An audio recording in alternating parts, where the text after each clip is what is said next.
So let's get straight on and talk first and hear from MySQUAR, the CEO, Eric Schaer. This is obviously a company which operates in the old Burma, in Myanmar, obviously an area in the news. I'm sure he'll talk about that and many other things. So let's give the floor to Eric.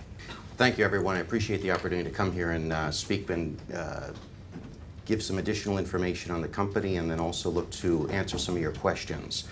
So what I wanted to do is I wanted to just cover a few things here. One is, I do want to go into the presentation, but just before that, I want to just touch on the fact that we did issue a trading update today that I know we'll get some questions on and such, and I'm happy to answer whatever I can.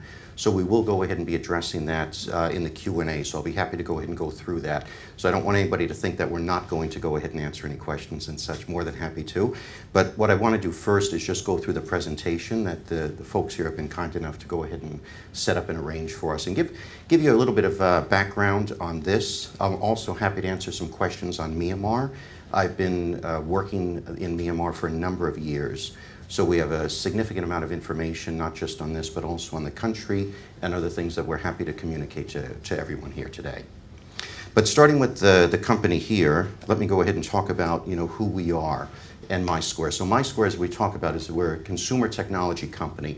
What we do primarily is we make apps in Myanmar. That's the visible part of what we do. If we look at Myanmar itself, Myanmar, as we all know, was under sanctions for many, many years. And the sanctions, the country opened up, and it created one of a market that had, of over 50 million people that had been cut off from the world, for just economically cut off and legally cut off for so many years.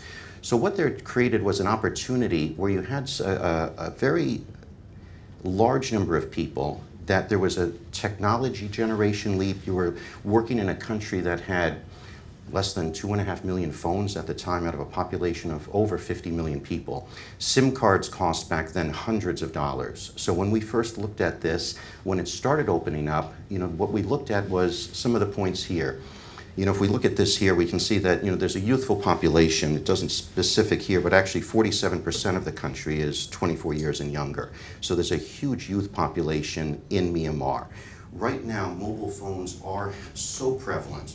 When we first started going in there, mobile phones were a rarity, but everyone elsewhere in the world, if you looked at, for example, Vietnam, 140% penetration.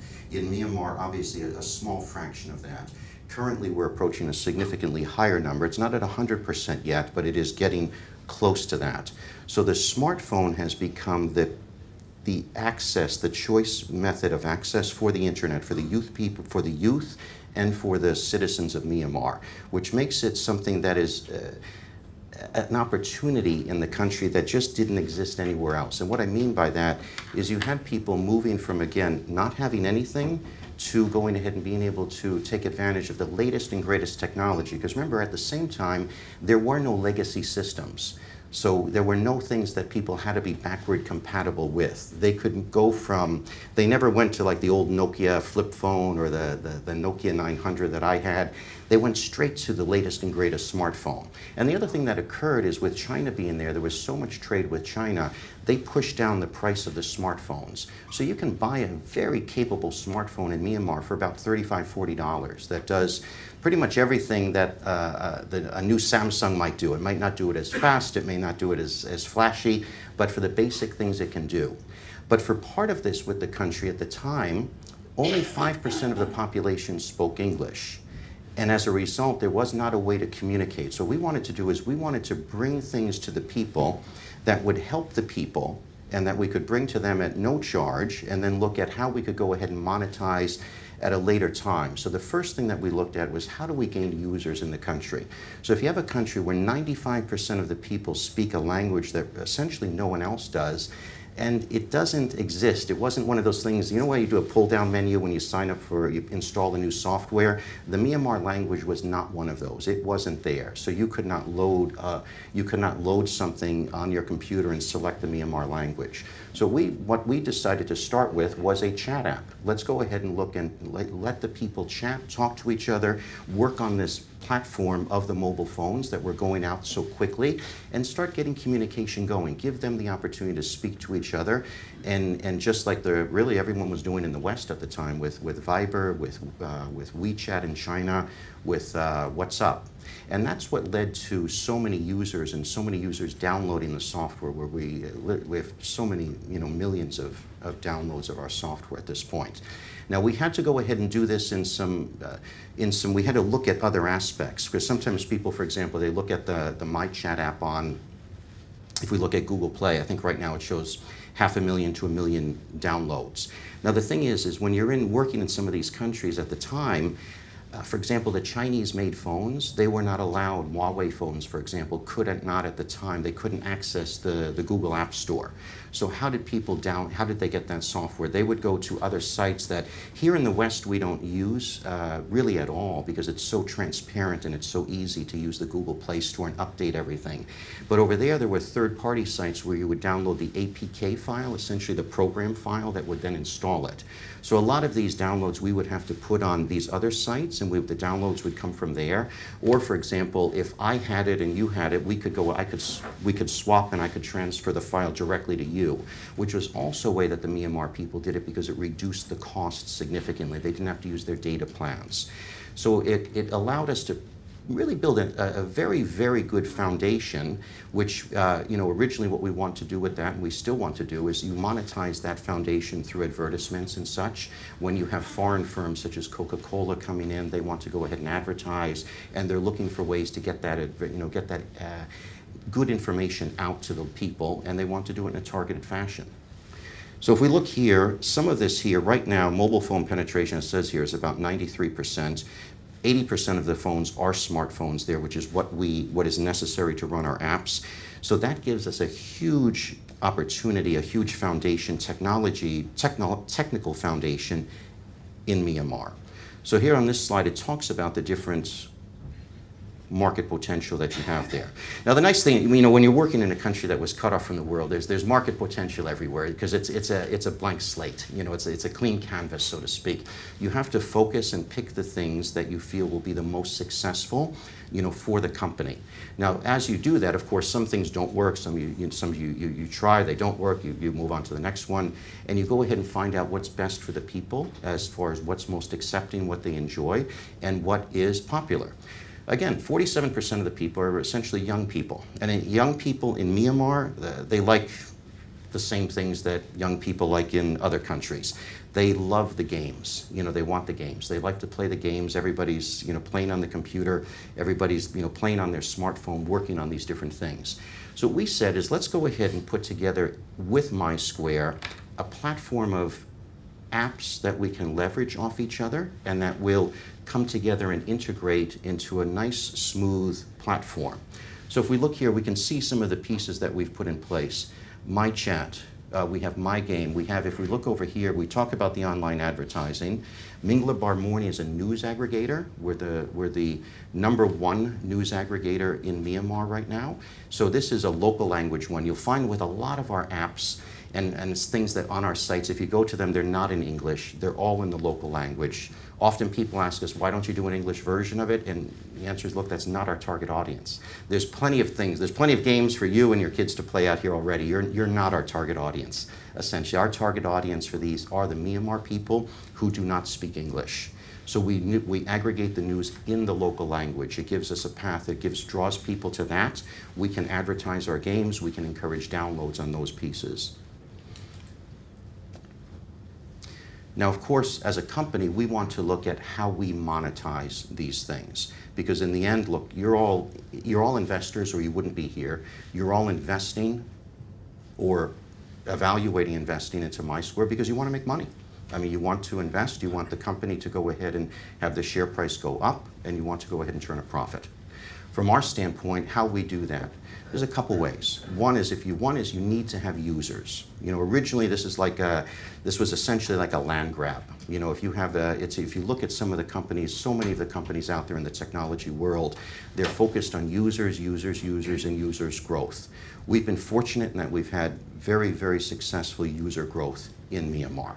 At the same time, user growth is great, but you need to move it to monetization. It has to reach a point where you can move that towards monetization so the company can generate revenue so that we can self-fund ourselves through that revenue instead of having to look to investors to provide the funding for that revenue. Now, from that aspect, we have started doing that through our mobile gaming.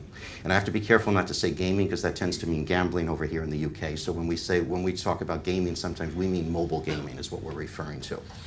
So our monetization strategy was a couple of areas here. One is there's premium content. So for example, on the new areas that we do, for example, on the dating aspects of the MyChat app, there's a premium content that people can pay for on that. There's advertising. Advertising, for example, is the Coca-Cola that wants to go ahead and run a targeted ad on Mingalabar Morning for advertising a product or a new product. And some of these products you have to remember that are common to us here in the West, they are not necessarily common in Myanmar. And the methods for how we go about that monetization is very different. So remember also, here, if you're in Google Play, you want to go ahead and top up, you want to do something, you've got a credit card link, you just push the button. It's very easy. Remember, when there were sanctions, there were no credit cards in Myanmar, other than the locally produced one by the one government-owned entity. But external credit cards, there were not any. They could not get things from Google Play. They could not go ahead and pay us through Google Play because no one had credit cards. So we had to devise a different methodology down there. Now that led us to doing things such as, for example, top-up cards. Top-up cards, similar to here, you can top up your prepaid phone.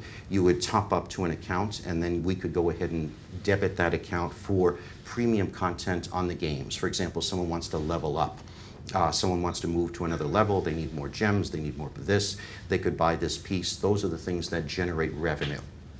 Now, part of this, though, is you want to also facilitate it and make it more, let them do it in the most easy fashion. The most easy fashion is if you have your telephone and you already have a balance with the carrier, the easiest thing for this consumer is just to push a button there and have it debit their top-up balance. Why top up your phone and also top up MySQUAR? It's two things you have to do. That's where we focused on, and as we've mentioned, we focused on, for example, signing up Telenor, which allows us, if someone has a Telenor phone, they can debit their top-up balance at Telenor to purchase items on MySQUAR. We recently did the same with Ooredoo. There are 2 additional carriers in Myanmar, and of course we are pursuing obviously we would love to have all of those signed up also, because it facilitates and makes the gaming, the mobile gaming, the easiest way to move that forward. So we are actively pursuing those avenues of monetization also. Switch to the next slide here. Payments, if we look at here, payments is key to go ahead and be able to lower the costs for us as a company. By any of the lower the cost that we have to go ahead and utilize, the more easy it is for someone to go ahead and top up or buy our games is a better way to do it. Also, when we have a large user base, people want access to that user base. They want to be able to access that. That's why we did an agreement with MyPay. We received a payment from the company MyPay, who's on the panel tonight here also, which allowed them access to utilize those users for their payment system or what they develop that way. So what part of our strategy also is to develop that user base and then be able to monetize it in various ways, and which payments is one of them. Okay, if we look at where we are right now as far as the achievements, we are #1 in gaming. And look, games change up and down, depending on the day. So there may be a popular, it's kind of like films. And that's one of the things, if you look at the films will be, this film is #1 here this week for so many weeks, then it switches to #2. Some of it goes back up. But in aggregate, if you look at how many games we have out there, we are the #1 Myanmar gaming company in Myanmar as far as our positions in the Google Play down there. Also, we're the #1 news aggregator down there, and we're the number one in social media. When we say #1 in social media, we mean the local companies. Facebook is now up there, of course, and yes, they have more users than we do, but we also went ahead and worked with Facebook. See, part of these things is you work with some of these groups to allow logins via this or logins via that, to make it a smooth offer for the users. What we want to do is be able to complement. You don't try and win in every single category. What you want to do is you want to pick a few focus pieces that are the key pieces for our company that we will be successful in, and we want to dominate in that area. And that is what we are actively working to go ahead and do. Now, what I'd like to do is just play the clip to give you guys a feel for some of the games that we have going on.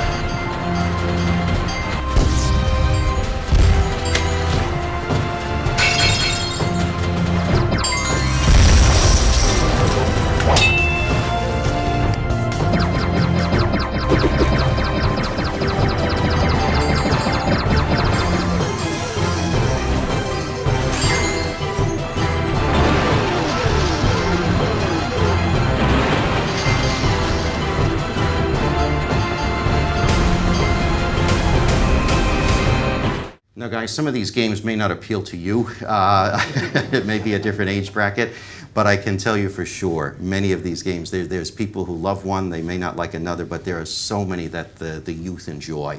And I think that's one of the biggest things that we have here is we've got, you know, and I would welcome any of you, if you're ever in that part of the world, you know, stop by our office in Vietnam where we develop the games and where we go ahead and reskin. You're more than welcome to come through, meet the team.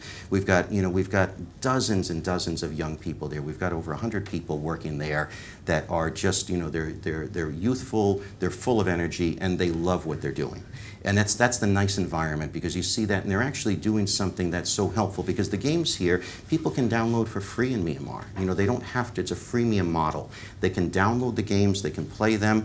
Yes, we want to monetize it, but at the same time we recognize it's a challenging economic situation for many people, and we provide these for free. You know, they can play that, they can enjoy them. And then I also want to show the MyChat app, which has been the core program that builds the foundation of this.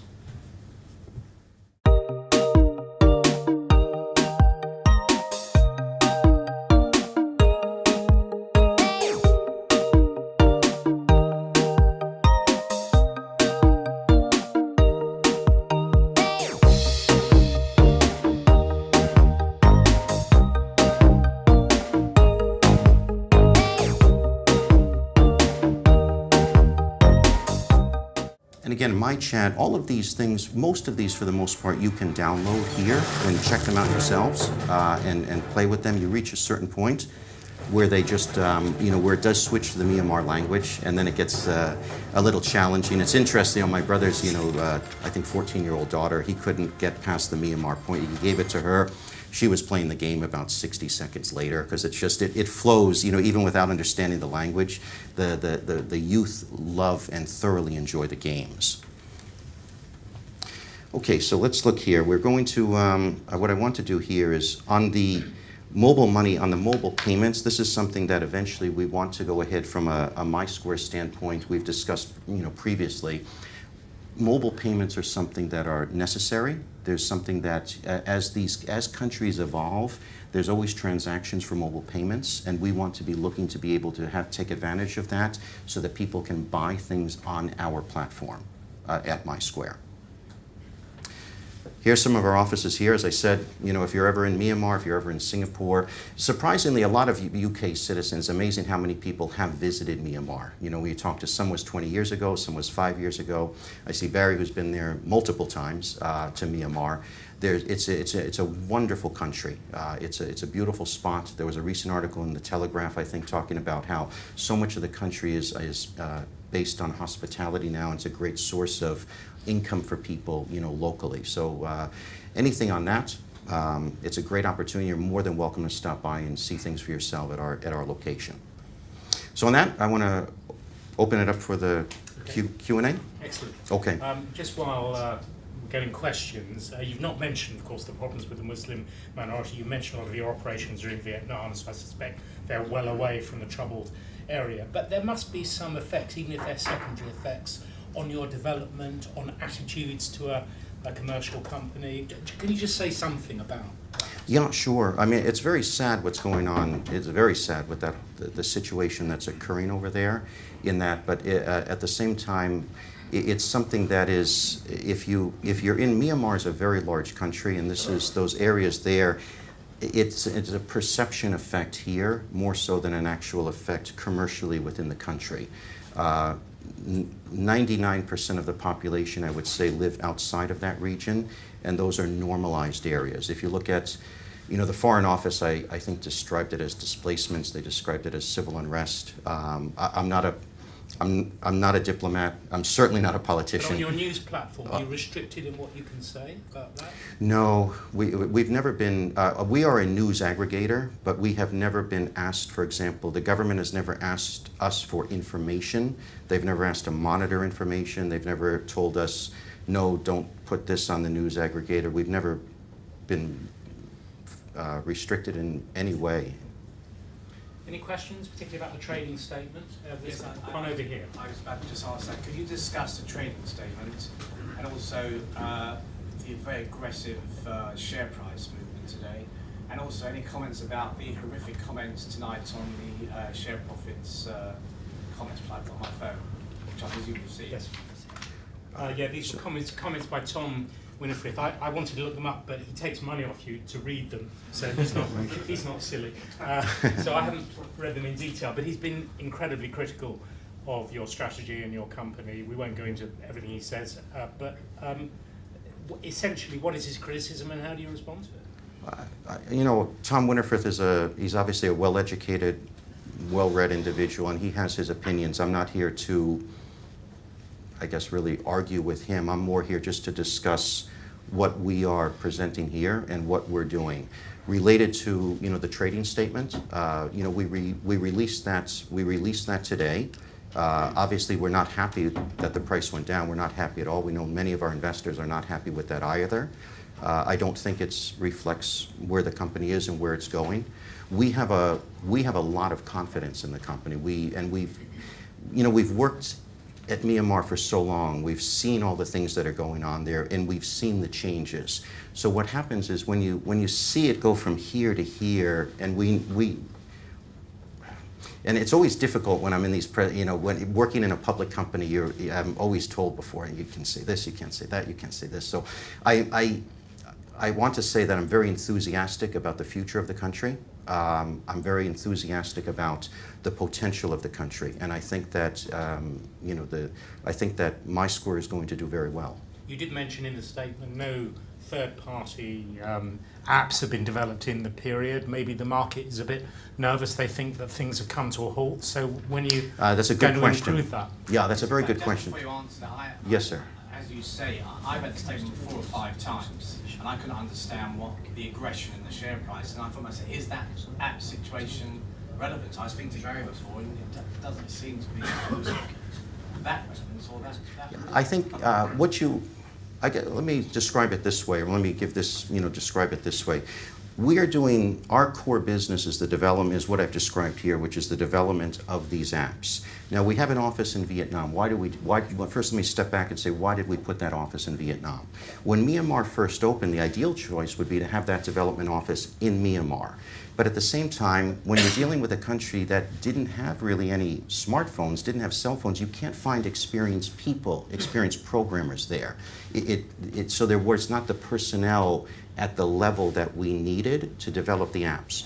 So we looked at where we could put it. We looked at Singapore, we looked at Vietnam. Singapore is extremely expensive. Vietnam, the costs are much lower. The people are very well educated, very well trained, and very hard workers. So we decided to put the development office in Vietnam. So that's what led us to have the development office in Vietnam. Now, from that core business, our core business is the app development, which, as I mentioned, we want to monetize. That's what you want to see grow. You want to see that, you want that growth in the monetization coming from those apps.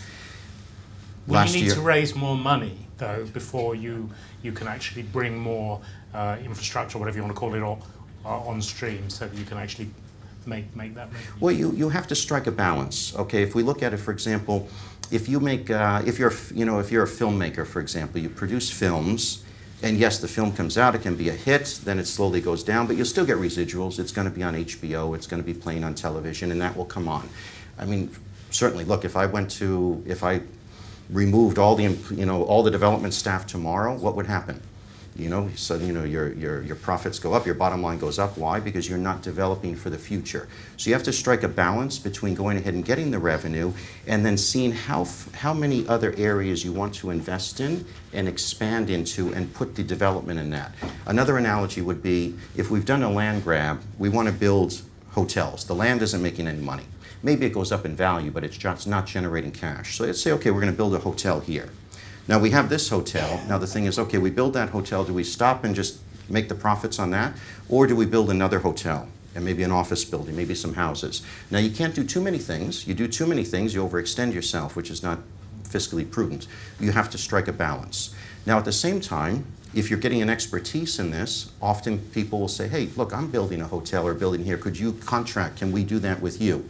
Can you help us with that? Can we pay you to build our hotel? So if you look at third-party app development, there are contracts that come in and can be offered, which we receive from the one company there, a contract to do third-party app development. And that's what we were doing. Just like a building, these app development contracts don't last forever. Apps are fast things. At the same time, you get asked for more app development. So I think in my statement today, I stated that we expect that app development revenue in this fiscal year to, and this is where I have to be so exacting. It's if you read my statement there, it's the same, or it'll be. We expect more of that this year, and that's how it is. Can I ask a question? Yeah, question over here. Yeah. Yeah, sure. We've got a mic. Can we just bring it over here? That's great, thank you. Someone was a bit hard of hearing. I should also declare I've got quite a significant position in MySQUAR. I suppose my concern in relation to the statement was twofold, really. You've just indicated there's 100 staff or more working for yourself. And that seems a significant increase in staffing, so that's point number one, I suppose. And the second point, I think the reason for the significant decline in the share price today is linked to the revenue. So at the end of June, you said $8,500 a day. Today you said $130,000 a month on average for the last 3 months, which works out about just over $4,000 a day, which is a decline of about 50%. And I suppose, as all investors do, they hoped revenue would continue up, but actually it's taken a significant dip from that perhaps peak at the end of June. So I suppose my question is, with revenue taking that hit backwards, there might be many reasons for that, but it's come back, plus the increase in staff, how do you fund that staffing increase? And obviously, I suppose my final point around this, we placed a couple of months ago, there appeared to be a suggestion around a strategic acquisition, or a review to do one. Where's that money going, and is that to fund staff, etc., etc.? But the biggest concern I had is the revenue reduction and the staff increase. Thank you. Right. Thanks very much. No, very good questions. It was a long question, so I may not hit all of them, so give me a reminder if I miss some. But for example, yes, we did a raise, and we did that raise so that we could go ahead and do strategic acquisitions. That is our plan, and that's what we're continuing on. Yes, we did go ahead and increase staff over the past year. Remember that staff increases in a country such as Vietnam, salaries are significantly lower here. So for example, there are people that are, the salaries are significantly lower. The cost of living is also significantly lower over there. So you can increase staff without having a significant increase in your costs, I guess is one way to phrase it, as long as you go ahead and, again, balance it correctly. Now, as far as, please help me out on the... Can I just go back to yes, that please, final that's what point, and I'll ask a bit about revenue. So how much, for example, 3 months ago when revenue was $8,500 a day, how many staff did you have then compared to how many staff you have now? You said 100 or more now. Mm-hmm. What's the increase over the last 3 months, I suppose? It is actually decreased from that point in time, simply because you have... Part of it also is you want to go ahead and balance your staff. You don't, again, If you have a construction project that has 3,000 workers and then you don't have a construction project, it doesn't mean you still keep 3,000 workers. They go to work on another, they go for work for another company, another project, you redeploy them. In our case, some of the staff we redeployed to work on other core projects that we wanted to do. Again, reinvesting in the future growth. Okay, and then my final point was, so it was $8,500 a day at the end of June, and now based on $130,000 a month over the last 3 months, which equates to about $4,000 a day, or slightly more than that. What's the reason for the decline, and I suppose, what's your views, and I appreciate it might be difficult for you to say, what's your views on revenue projections going forward? Sure. I think part of this, I think from a revenue projection going forward, I think what's important to remember is if just a few months ago we had a convertible note loan from Sandoval, which everyone hated as far as I can see. It just was the impression I got. But it was part of the requirement of that loan was that we have a daily revenue number and that we have that target. So we needed to go ahead and use that. It's not I do not consider a daily revenue number a proper measuring rod for our type of company at this point in our cycle. And the reason I say that, if you have one app project, hypothetically, for example, if you have one app project here, and then you go a month and there's not an app project, and then you start another app project, if you look at this month here where there's no app project, it goes down like this and up. It's similar to like if we went to a restaurant right now that's only open for lunch and it's closed for dinner. Well, wait a second, there's no one in this restaurant. It's too finite a time slice to give a complete accurate position of a business that's probably more accurately modeled on an annual basis. But we, in our case, we had to go ahead and do that. It was a requirement written in the note with Sandoval. Oh, I've got one more question here, yes, quickly, yes. Yeah. Salim Kadir, I'm a heavy investor in MySQUAR. I'm not really very happy at the moment, okay? Your investor relations is crap. Really? No, I can't say anything else. Right. I rang you guys in Burma, okay? It took me a long-winded way to find your number, only to get some drivel about why you can't get information. I understand that. But your IR is very important. That's the only avenue. I'm not very happy about it because it's hard to get hold of you. Okay? 2, your guy who puts posts on Vox. I have asked him questions. No reply back. Really poor. What's his name? Van Bollocks. That's what I think. Right. I've got lots of people I know in this room also who are hurting heavily. No, you guys are not doing a good job imparting information like the gentleman over there. You should be doing that. We are here to make money and also invest on you guys. Mm-hmm. You guys know what you're doing, but you need to do a better job on your IR. I really appreciate that feedback, and just so you know, that's one of the reasons I'm here. And I agree, it would be much better if we have more, like that's one of the reasons I'm here in London. I'm happy to meet with people and doing this.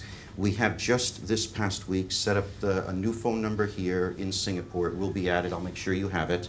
If you call that number and ask for investor relations, they will transfer the phone directly to the cell phone of Leanne Chow, who is our IR person. So you can reach her directly. If not, it has a voicemail, and it will go ahead and she will follow up. We are looking to go. Look, I guess the best way to put it, it's only to our benefit to have better investor relations and such, because we want to communicate things better. And we are working hard to go ahead and do that. And we do realize that we can do a better job. Okay, thanks. I'll wait to see what happens. Okay. Thank you, sir.